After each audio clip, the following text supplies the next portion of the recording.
Shalom a todos, que alegria, estamos antes de Purim, é uma festa tão alegre, e o que é muito interessante, que normalmente a maioria conhece que Purim é dia 14 de Adar, mas tem também a data de 15 de Adar, que se chama Shushan Purim. Essa data que normalmente hoje em dia é o único lugar que faz dia 15, que é Jerusalém. E verdade, a regra é tudo que é cercado de muralha desde a época de Yoshua ben Nun fazia dia 15. Mesmo que a raiz desse dia, dessa festa, é por causa que no mundo inteiro guerrearam dia 13 e descansaram dia 14, por isso que Purim foi estabelecido dia 14. Lá em Shushan, a Esther fez questão de pedir para o rei mais um dia para lutar contra os inimigos do Am Israel.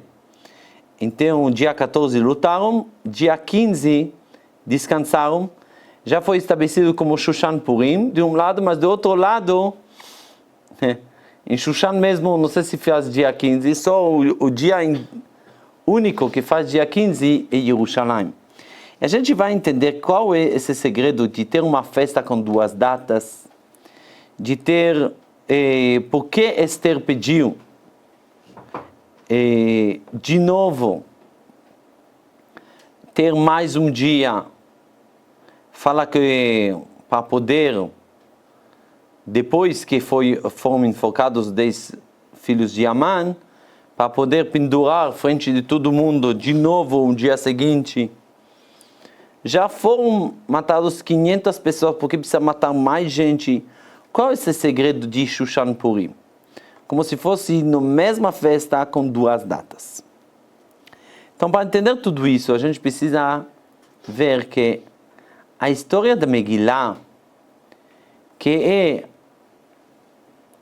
aparentemente uma história de inimigos, podemos chamar hoje em dia uma palavra moderna, antissemitas, que quer matar os judeus. O grande antissemita Haman queria matar. Hashem já preparou que Esther vai casar com o rei. E no final conseguiu anular esse decreto, mais ou menos. É isso, essa história, e todo mundo ficou feliz. Mas, se a gente vai ver que tem uma história atrás, toda essa Megillah. Então, vamos começar desde o início. Tinha uma vez, assim que traz essa forma de explicar as coisas, o livro se chama Yalkut Me'am Lo'ez. O Yalkut Me'am Lo'ez, ele fala assim, tudo começou com um rei da Pérsia, muito malvado, não me lembro agora o nome dele exatamente, que esse rei tinha uma filha única. Que essa filha única, ele advertiu ela que ela pode casar somente com o rei. Não pode, outro rei de outro país, mas não pode casar com um ministro ou com uma pessoa simples. E até que o pai, demorando para achar para ela o marido rei, ela acabou namorando um dos ministros do palácio. No início era escondido, ela ficou grávida, mas quando nasceu um bebê, já não dava mais para esconder isso.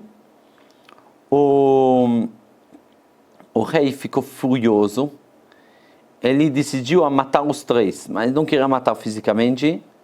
Ele mandou o ministro para um lugar muito longe, assim, sem comida, sem nada, a filha dele para um outro lugar muito longe, e o bebê também colocou ele na floresta.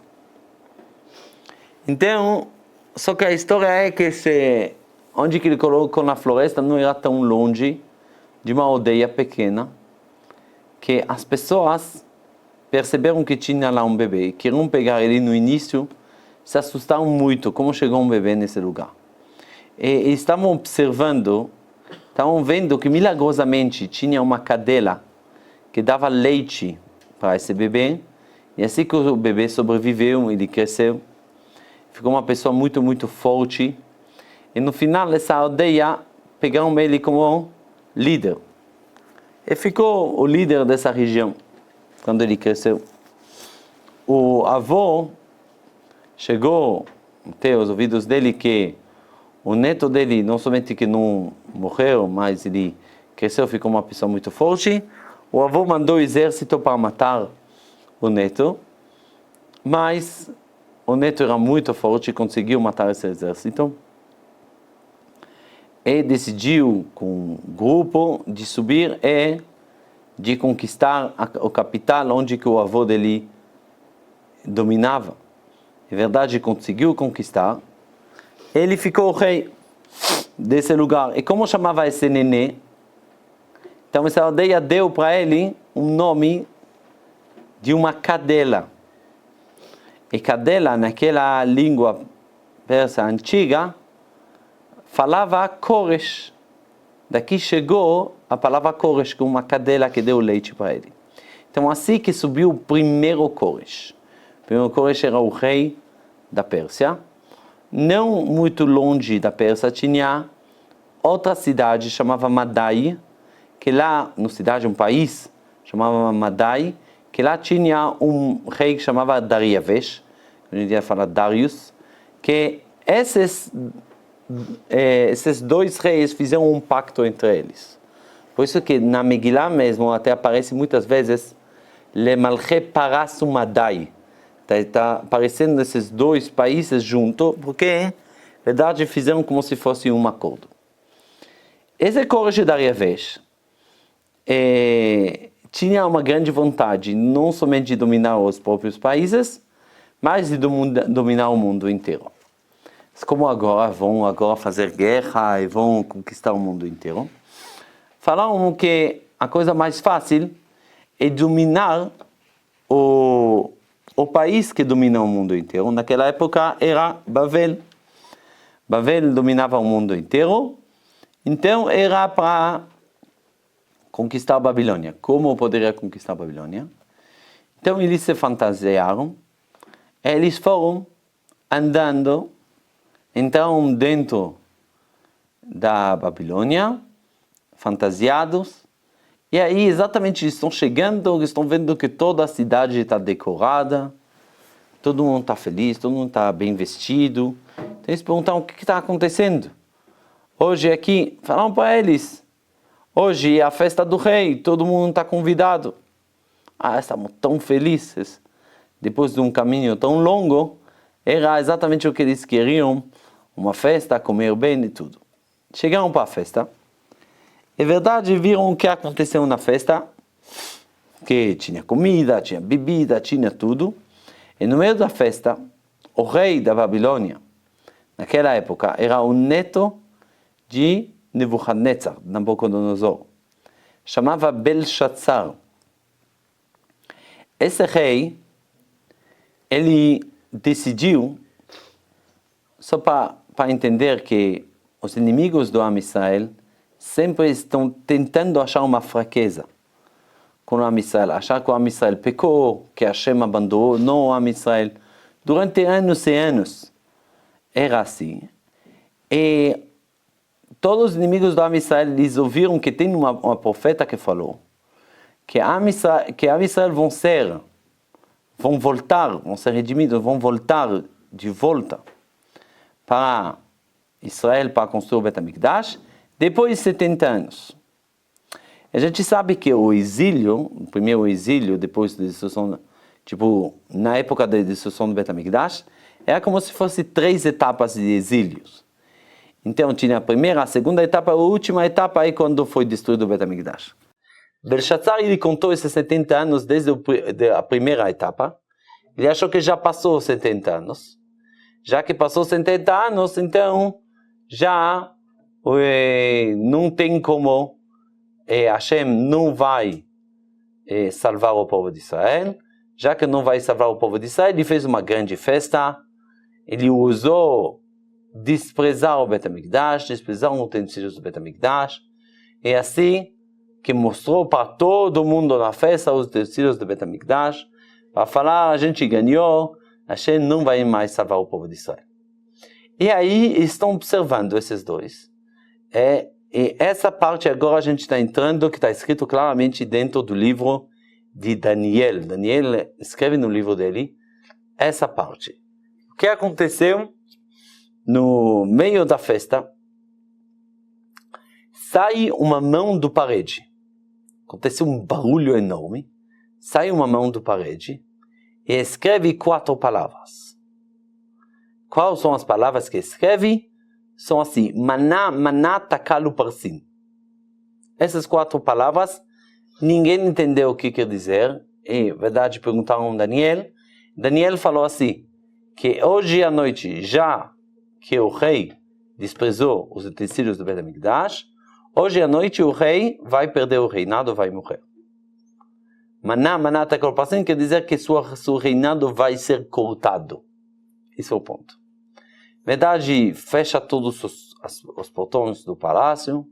O rei está muito ansioso, não consegue dormir. Dá uma ordem que qualquer pessoa que vai entrar no palácio, mesmo que ele fala que ele é o rei mesmo, mata ele. Ele mesmo sai do palácio, ele volta e mataram ele, Belshazzar foi morto. Exatamente, Koresh e Dariavesh estão no lugar certo, no momento certo, para pegar facilmente o poder sobre Babilônia e sobre o mundo inteiro. Então é isso a história. Depois disso, o Koresh está vendo que tem dentro do palácio uma moça, que é a filha de Belshazzar, pega essa moça para ser como mulher para o filho dele, Ahasverosh. Essa moça se chama Vashti, que é a filha de Belshazzar e a bisneta de Nebuchadnezzar.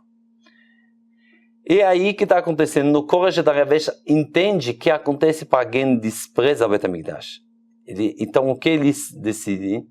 Decidem a dar a primeira permissão para voltar a construir o Bet HaMikdash com um grupo, com a liderança de alguém chamado Zerubbabel. Esse grupo já vai para Jerusalém para poder construir, colocar as fundações do Bet HaMikdash. Aí o que está acontecendo?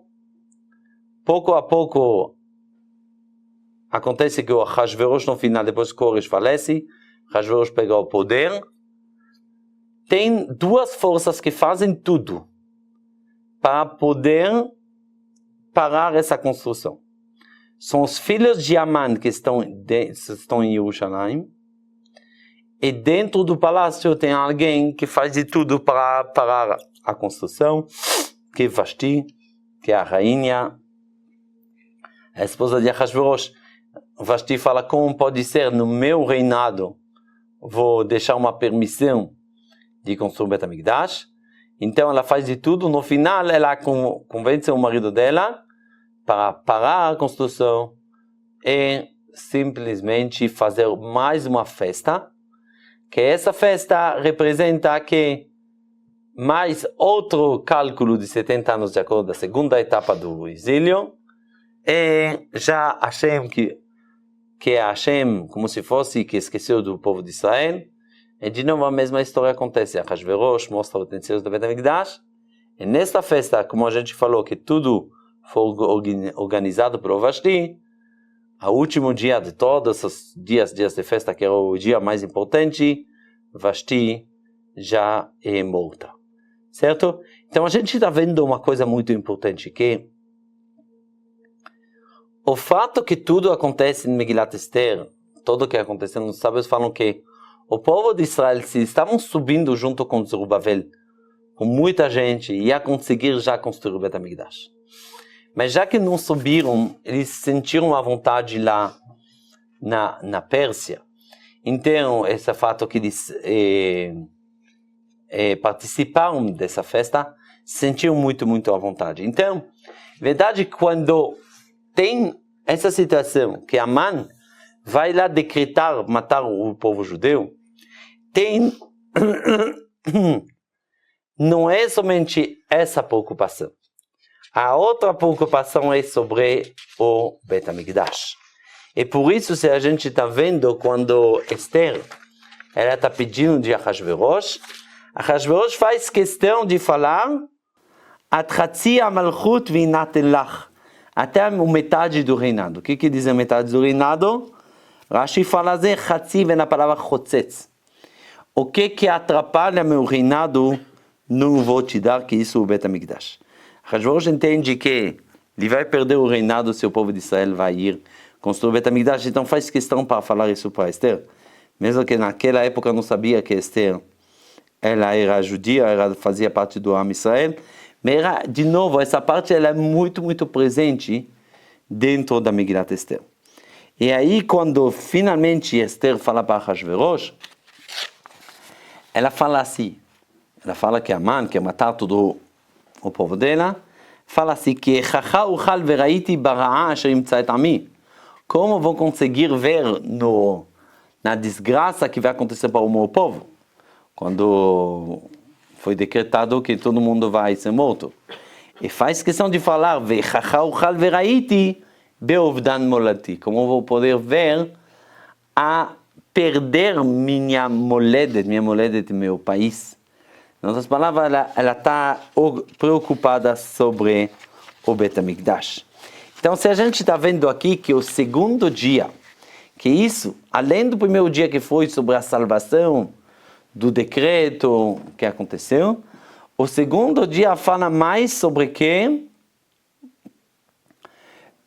Esther está fazendo de tudo para eliminar todos os inimigos, todos eles que estão atrapalhando a construção do Bet HaMikdash.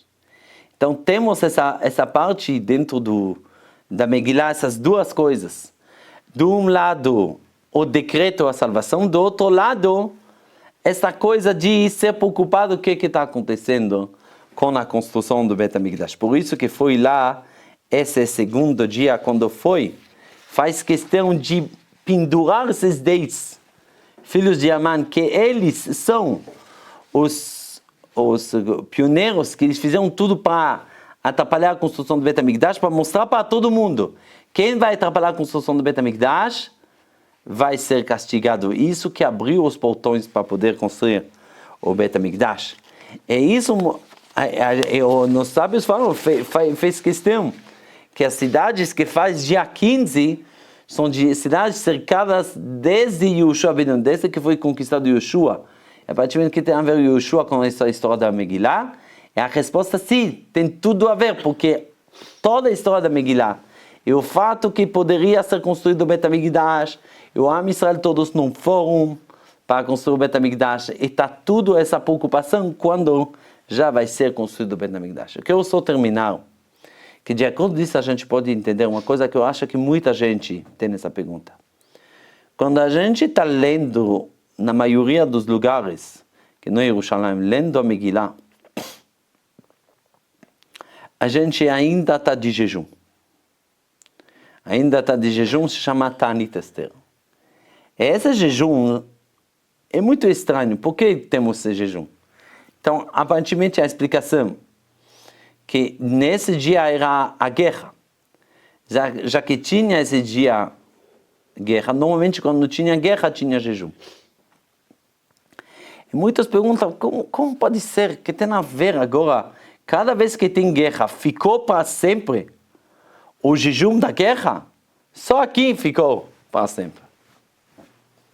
E muitas vezes a gente associa a Ta'anit Esther com os outros jejuns que temos. Mas fala, não tem nada a ver, isso é um jejum de salvação. Mas no final é jejum. No final a gente está lendo a mesma leitura de todos os jejuns. A mesma leitura de Asara BTV, de Shiva Asar Betamuz. E a mesma leitura. Que esse jejum, outro jejum, tem a ver com a destruição do Bet HaMikdash.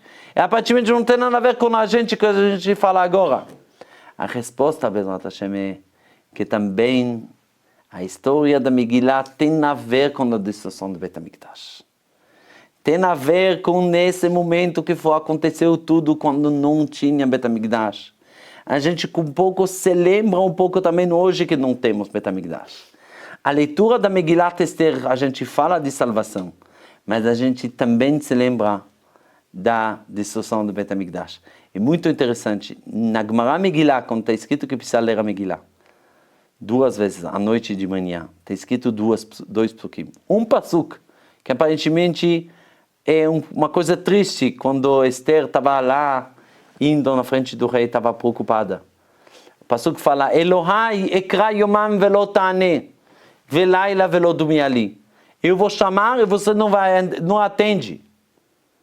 E também não vou repetir à noite. É isso o passuco. O passuco aparentemente triste, até que velo ta'ane, que você não vai responder. A Megillah fala de tudo de milagre, que você me fala não responder. Outro passo que está escrito lá, Leman ezamercha chavod velo itom, fala de zemer, de coisas felizes. Dá para entender. Mas o primeiro passo que Hashem não atende, até a gente fala de Megillah, é o milagre. A resposta, lembramos que Hashem ainda não atendeu a gente. A gente está ainda na Galut. E como que lá na época de Purim aconteceu todos os tzarot quando não tinha Bet HaMikdash. Por isso que temos esses tzarot quando não temos Bet HaMikdash. E juntos com a história da Megillah, a gente está como se fosse, em outras palavras, pedimos para o Bet HaMikdash para ser reconstruído. Então isso, no final, temos duas datas. Uma salvação e outro dia para eliminar tudo para poder reconstruir o segundo Bet HaMikdash. Purim Sameach.